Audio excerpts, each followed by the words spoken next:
গ্রামের মানুষের মতো সুখী মনে হয় আর কেউ নেই। আমার তো তাই মনে হয়। আপনাদের কেমন মনে হয় অবশ্যই কমেন্ট করবেন।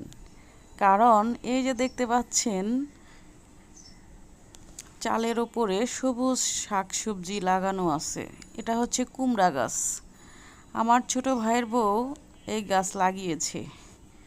আমি গিয়েছি বলে গাছগুলো কেটে আমাকে শাক খাওয়াবে। আমার সব ভাবিরাই তাজা শাকসবজি রান্না করে আমাকে খাওয়ায়। এত মজা লাগে কি বলবো। এজন্যই মনে হয় গ্রামের মানুষ সব থেকে সুখী, কারণ ওরা তাজা শাকসবজি খায় সব সময়। আর এগুলো কিন্তু স্বাস্থ্যের জন্য খুবই উপকারী। আমরা যারা শহরে থাকি তারা কিন্তু এত টাটকা শাকসবজি পাই না। এই যে দেখেন আমাদের একটা কুটু বুড়ি আমাদের পেছন পেছন ঘুরছে। আমি ক্যামেরাম্যান, আর ও হচ্ছে শাকগুলো জালির মধ্যে নিচ্ছে আর ওর মা কাটছে। কুটু বুড়িটা এত কথা বলে, বাড়ি থেকে যখন চলে আসি তখন ওকে আমি খুব মিস করি। আমি বাড়ি গেলে তো সারাক্ষণ ও আমার পিছনে লেগেই থাকে। আমার ভাইয়ের মেয়ে, ছোট ভাইয়ের একটাই মেয়ে ও আর কি। ভাবছি ও বড় হয়ে গেলে বাড়িটা একদম বাচ্চা শূন্য মনে হবে, কারণ বাড়িতে ও একটাই বেবি, আর সবাই বড় হয়ে গেছে।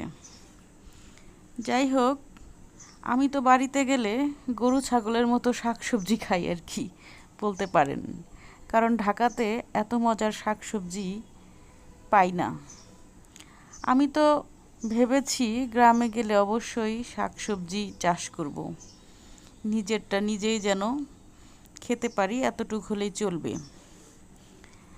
এই যে দেখতে পাচ্ছেন কত সুন্দর টাটকা শাক, কুমড়ার ডগাগুলো দেখতে পাচ্ছেন কতটা সতেজ। এই শাকটা আজকে ভাজি করবে, আর সাথে দেশি মোরগের লাল ঝোলও রান্না করবে। এটা কয়েকদিন আগের ভিডিও, আমি যখন গ্রামে ছিলাম। তো দেখতেই পাচ্ছেন কত সুন্দর শাকগুলো, দেখেই আমি এগুলো বাছতে বসে গেলাম। এই যে দেখুন আমি বসে বসে কত সুন্দর করে কেটে দিচ্ছি। এত তরতাজা কি বলবো। আমরা যারা আসলে শহরে থাকি তাদের কাছে এগুলো অনেক দামি জিনিস, কারণ আমরা এরকম সতেজ শাকসবজি খুবই কমই পাই ঢাকা শহরে। এই যে দেখেন কুটুবুড়িটা আমার সাথেও বসে গেছে শাক বাছতে। সারাক্ষণ তো আমার পেছন পেছন থাকবে। আমি আসার জন্য যদি বলি আমি চলে আসব, তাহলে ও খুব রাগ করে। গ্রাম আমার এত ভালো লাগে, কিছুদিন হয়ে গেলেই মনে হয় গ্রামে চলে যাই, ঢাকাতে আর থাকতে ইচ্ছা করে না। আমার মতো কে কে আছেন অবশ্যই কিন্তু কমেন্টে জানাবেন, গ্রাম প্রিয় যারা যারা আর কি। এটা কে আনছে? ফুপা ফুপা আনছে। গাজর তোমার ফেভারিট? বাবা, বিটরুটের বদলে মনে হয় এটা ইন্ডিয়ান গাজর। এদিকে তাকা, ওইগুলা দিয়ে তো আমি বানাইছিলাম গাজরের হালুয়া। আমাদের এই কুটুবুড়িটা গাজর, টমেটো, লেবু এগুলা খুব পছন্দ করে। ওর মাও খায়, খুব পছন্দ করে। ও শিখে গেছে ভালো ভালো এই খাবারগুলো খেতে। এই যে দেখুন কত সুন্দর কুমড়ার শাক ভাজি হয়ে গেছে। এত মজা লেগেছিল শাকটা কি বলবো। আমার হাজবেন্ড তো খেয়ে খুব মজা পাইছে। সাথে ছিল দেশি মুরগির লাল ঝোল। সেটা আসলে ভিডিও করতে ভুলে গিয়েছি হয়তোবা।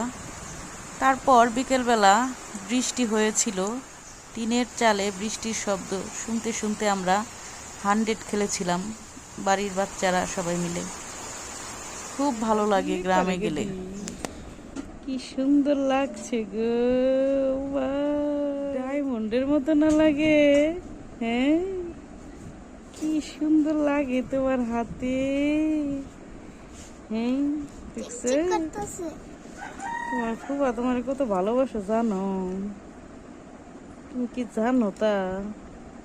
দেখেন। সবাইকে রেখে যখন বাড়ি থেকে চলে আসি ওই মুহূর্তটা আমার জন্য খুবই কষ্টের, কারণ এক ঝাঁক পাখি রেখে আমি চলে আসি আমার ভাইস্তা ভাস্তি ভাই বোন বাড়ির মানুষজন সবাইকে রেখে। খুব খারাপ লাগে। ভালো থাকবেন, সুস্থ থাকবেন।